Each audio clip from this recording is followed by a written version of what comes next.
찬송가 542장 찬송합니다.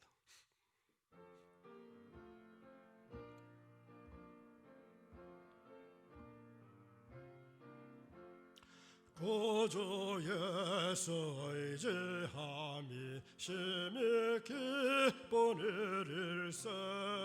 영생 허락받았으니 의심 아주 없도다.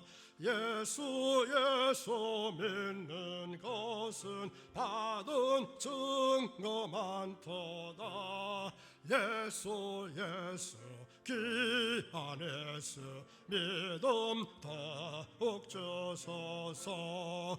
구주 예수 의지함이 심히 기쁜 일일세. 주를 믿는 나의 마음 그의 피에 적시네. 예수 믿는 것은 받은 증거 많도다. 예수 귀한 예수 믿음 더욱 주소서. 구주 예수 의지하여 죄야 벗어버리네. 안을 받고 영생함을 주께 모두 얻었네. 예수 믿는 것은 받은 증거 많도다. 예수 귀한 예수 믿음 더욱 주소서. 구주 예수 의지하여 구원함을 얻었네. 영원 무궁지나도록 주여 함께 하소서. 예수 믿는 것은 받은 증거 많도다. 예수 귀한 예수 믿음 더욱 주소서. 아멘.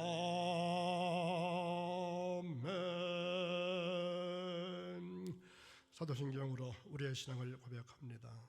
전능하사 천지를 만드신 하나님 아버지를 내가 믿사오며 그 외아들 우리 주 예수 그리스도를 믿사오니 이는 성령으로 잉태하사 동정녀 마리아에게 나시고 본디오 빌라도에게 고난을 받으사 십자가에 못 박혀 죽으시고 장사한 지 사흘 만에 죽은 자 가운데서 다시 살아나시며 하늘에 오르사 전능하신 하나님 우편에 앉아 계시다가 저리로서 산자와 죽은 자를 심판하러 오시리라.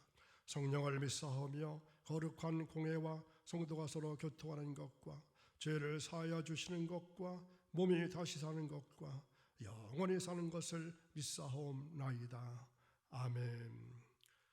오늘 주신 하나님의 거룩한 말씀 출애굽기 2장 5절에서 10절까지 말씀 보겠습니다. 다 함께 한 목소리 있습니다.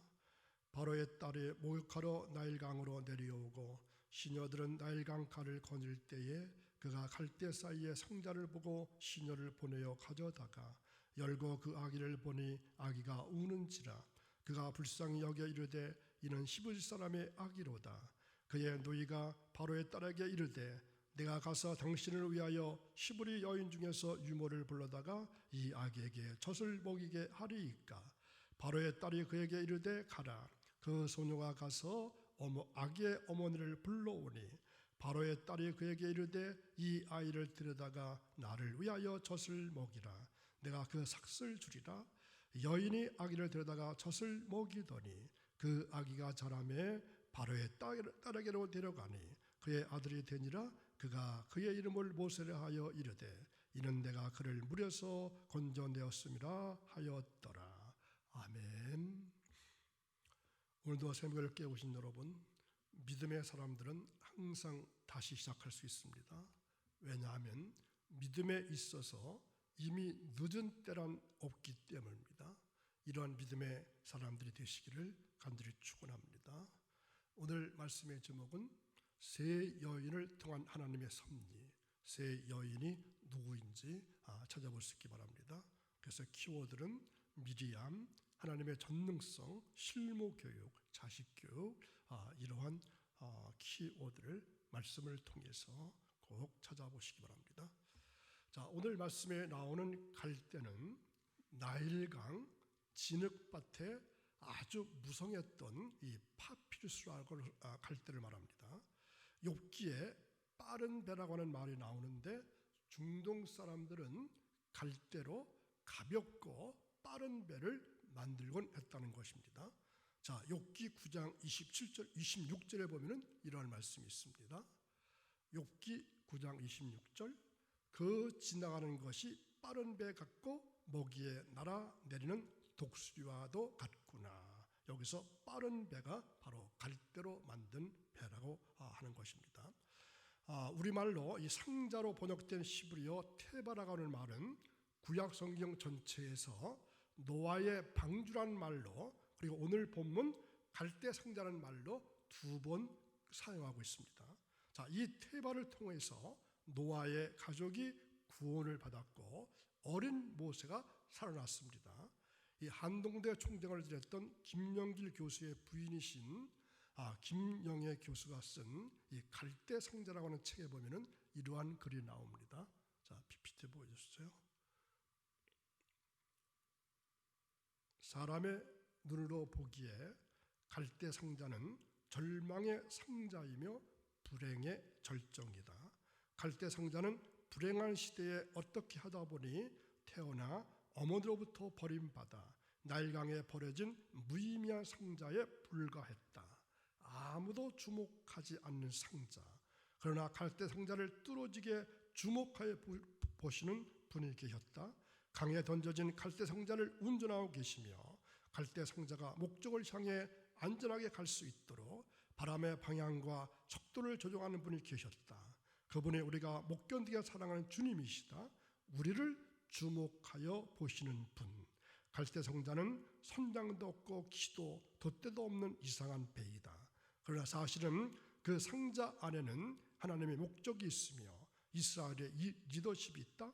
그리고 섬세하신 그분의 손길이 충만한 상자이다. 그렇다. 세상의 끈이 끊어지면 하나님이 끈대어 주신다.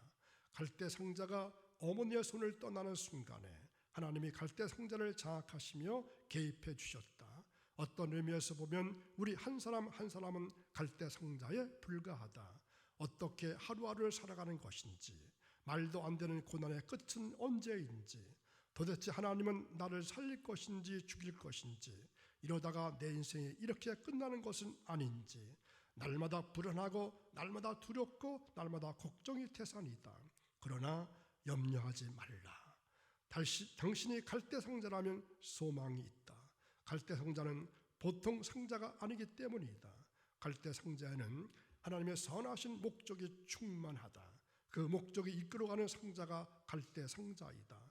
이러므로 갈대 상자는 하나님의 목적이 이룰 때까지는 절대로 뒤집히지도 않으며 악어밥이 되지도 못할 것이다. 다만 죽을 것 같고 뒤집힐 것 같을 뿐이다.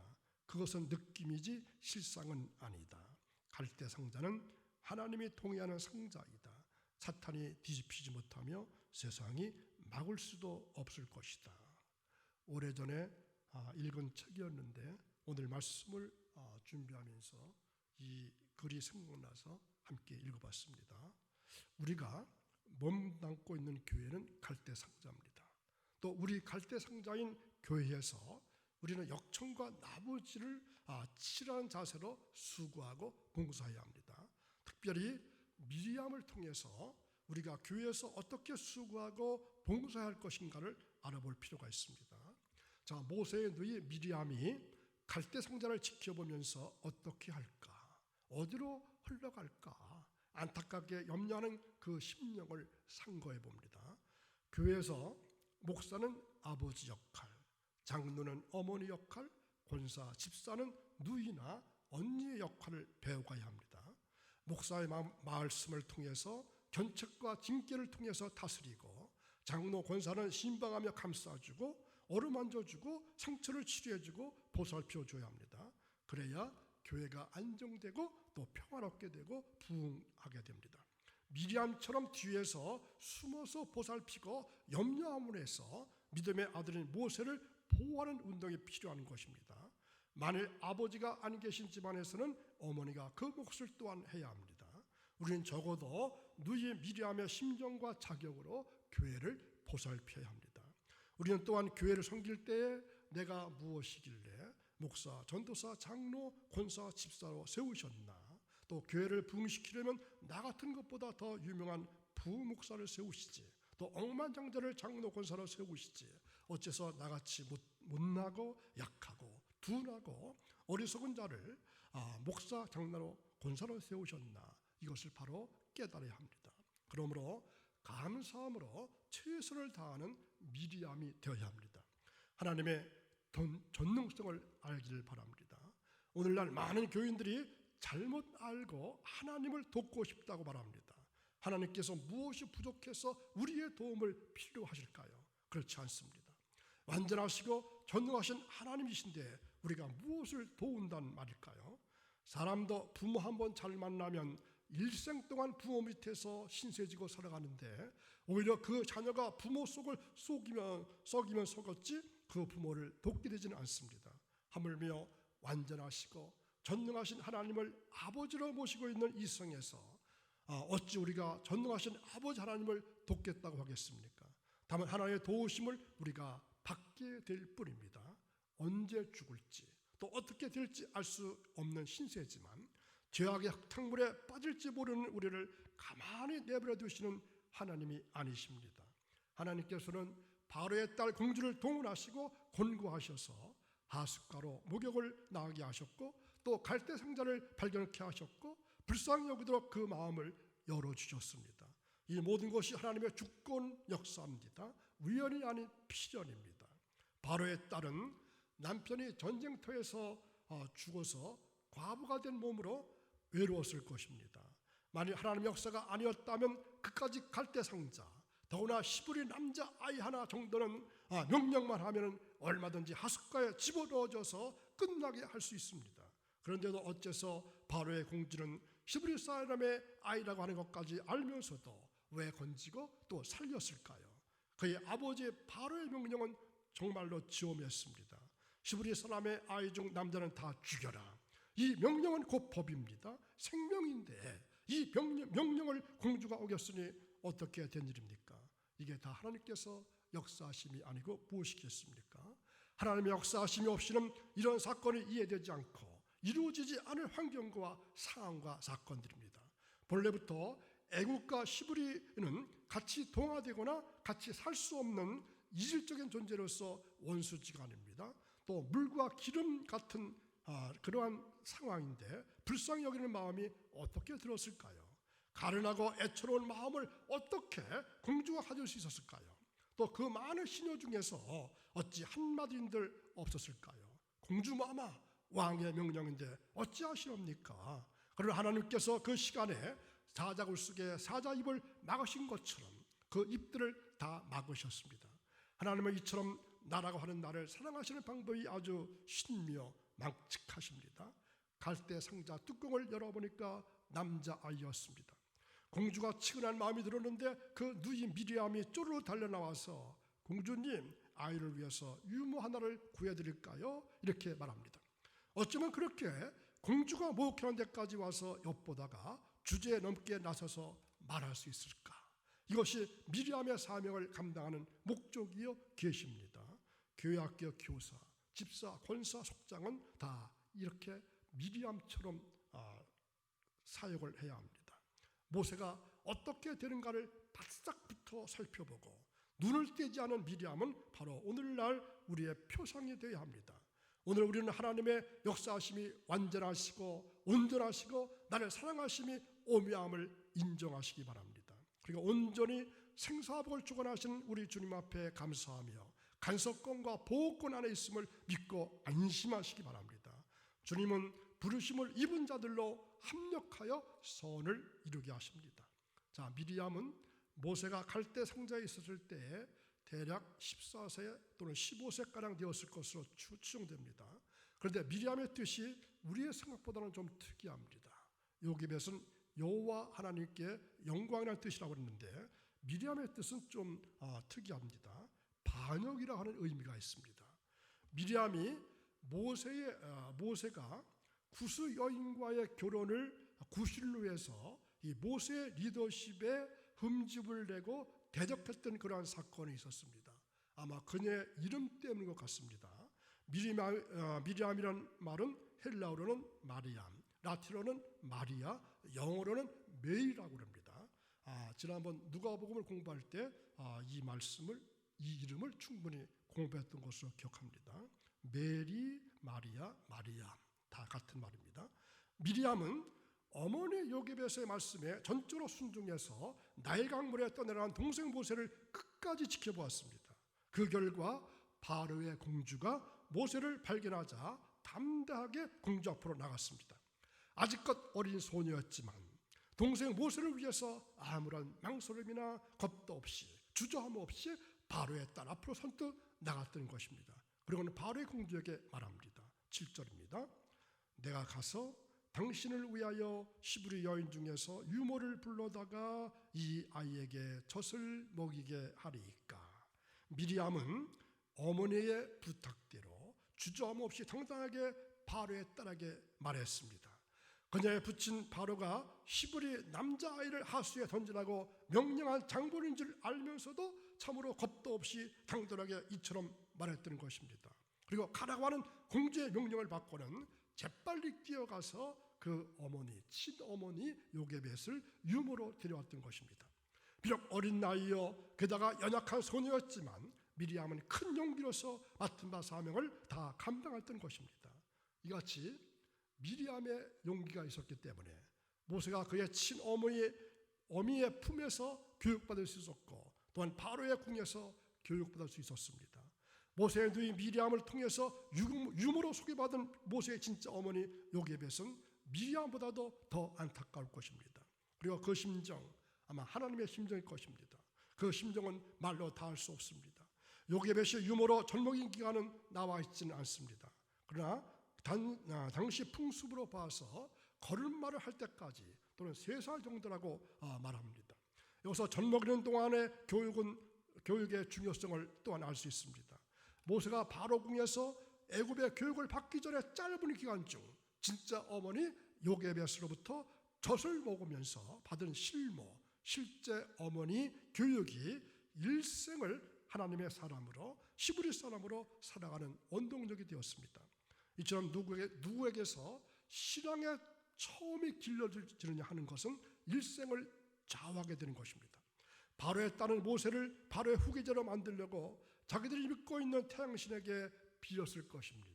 또 하나님께서 바로에게 딸 하나 두게 하시고 공주가 아이를 낳지 못하게 하신 후에 모세를 안겨주셨으니까 바로의 딸은 젖만 알며겠지 온 힘을 다해서 양육했을 것입니다. 그런 가운데 모세가 왕의 진미를 먹고 왕의 교육과 법도와 사상과 학문을 교육받았음에도 요게벳이 시킨 실무 교육이 승리하고 말았습니다. 그녀는 젖을 먹이면서 체온으로 기도로 실모이면서 유모이면서 실모로 길렀습니다. 우리도 내 자식이 아니라 다 하나님의 자식인데 맡아 기르는 것뿐입니다. 기독교의 자녀 교육은 한편으로 봐서는 안 됩니다. 세상적인 방법으로 해서도 안 됩니다. 자식 교육은 요게벳처럼 하나님의 형상과 모양을 먼저 닮아가도록 해야 합니다. 우리 주 예수를 닮고 거룩하고 전능하신 여호와 하나님 아버지 형상과 모양을 닮게 교육해야 합니다. 하나님 주신 시브리 사상으로 교육했습니다. 눈물과 기도뿐이었습니다. 그는 하나님께 주신 시브리 사상, 시브리 여인의 중심, 정신, 그리고 시브리 어머니로서의 젖뿐이었습니다. 따라서 우리도 성별적으로는 다 요게벳이 되어야 합니다. 출애굽 신앙에서 가장 핵심이 되는 것은 하나님께서 모세를 건져내시고 모세를 통해서 당신의 깊고도 놀라운 구원 계획을 섭리하신 것입니다. 모세를 기를 때 하나님은 실모를 유모로 보내셔서 실모이면서도 유모로 부족함이 없이 교육하게 하셨습니다. 젖먹이는 기간은 짧고도 짧은 기간이었는데 이 기간 동안에 하나님의 사람으로서 시브리 백성으로서 가치관을 깨닫고 또 하늘나라의 생명적 부여를 깨닫고 붙잡을 수 있도록 교육시킨다는 것은 정말 기적에 가까운 일입니다. 요게벳이 먹인 젖은 어떤 젖일까요? 그것은 순전하고도 신령한 젖이었습니다. 새벽기도 시간에 신령하고 순전한 의의 젖을 공급받는 시간입니다. 이것을 먹는 자는 무엇인가 달라져야 합니다. 어린 모세도 변했는데 장성한 내가 변하지 않는다면 내 속에는 교만이 있거나 아니면 고집과 옛사람을 뽑지 않았기 때문입니다. 모세는 오랜 궁중생활, 애굽의 옷을 입고 신발을 신고 음악도 듣고 애굽말을 하면서 정치와 애굽의 문화, 종교, 향취 등의 요소들로 살았을 텐데도 불구하고 그것은 다 껍데기였고 모세의 알맹이는 히브리인이었습니다. 요게벳은 무엇을 가르쳤을까요? 천국의 가치관, 진리, 생명, 참, 의, 진실, 하나님에 대해서 정성을 다해서 길렀을 것입니다. 우리도 모세라고 하는 믿음, 모세라고 하는 온전한 성도를 하나 길러내려면 온 힘과 정성과 뜻과 마음을 다해서 길러야 합니다. 무엇을 길렀을까요? 속사람을 길렀습니다. 겉사람은 애굽의 것으로 커갔지만 겉사람을 지배할 수 있는 속사람으로는 시브리로 커갔던 것입니다. 우리도 영적으로 애굽의 바로의 공주 손에서 겉사람이 길러지고 있는 중입니다. 그러나 겉사람은 후패하지만 속사람이 신령한 젖을 먹고 먹임으로 날마다 새로워져야 할 것입니다. 모세의 이름은 물에서 건져내다 이러한 뜻입니다. 죽음의 강에서 건져냄을 받은 모세는 후에 죽음의 땅에서 백성을 건져내서 가나안으로 인도했습니다. 건져냄을 받은 자란 다른 사람을 건져낼 수가 있습니다. 하나님은 우리를 건지시는 분이십니다. 다윗은 여러 번 하나님은 자신을 건지시는 자라고 고백합니다. 다니엘을 사자의 굴에서 건지시고 바울의 불에서 건지십니다. 17세기에 부옥의 성자라고 불렀던 로렌스라고 하는 성자는 성경이 끊임없이 가르치고 있는 사실은 하나님의 팔은 결코 짧아지지 않는다는 점이다 이렇게 말했습니다. 우리는 다 하나님의 팔에 건짐을 받은 사람들입니다. 그리고 다른 사람을 생명줄로 건지는 모세의 삶을 살아야 합니다. 이 한날도 살아가실 때에 다른 사람을 생명줄로 건지는 모세의 삶을 살아갈 수 있는 여러분 되시기를 간절히 축원합니다. 기도하겠습니다. 사랑과 은혜가 풍성하신 하나님 아버지, 죄악 중에 묻혀 살던 저희들이 주님 앞에 나와 회개하며 용서를 구합니다. 주님은 살찐 양으로 드리는 제사보다 순종을 원한다 하셨는데 저희들은 형식적인 예배를 드리는 것에 만족하면서 진리의 근원이 되시는 말씀에는 순종하기를 싫어했습니다. 성전 마당만 밟는 자가 되지 말고 정의와 공의를 강같이 흐리게 하라고 하셨는데 저희들은 하나님의 뜻을 실천한 것을 소홀히 한 채로 습관적으로 교회 문턱을 드나들고 있습니다. 하나님의 뜻은 거역하면서도 육신적인 복을 구하고 있습니다. 주의 종들을 통하여 들려주시는 하나님의 말씀은 소홀히 하면서 신비로운 황홀경만을 사모하는 왜곡된 신앙도 가지고 있습니다. 주님, 이러한 우리의 미신적이고 일그러진 신앙을 용서해 주시고 바르게 세워 주옵소서.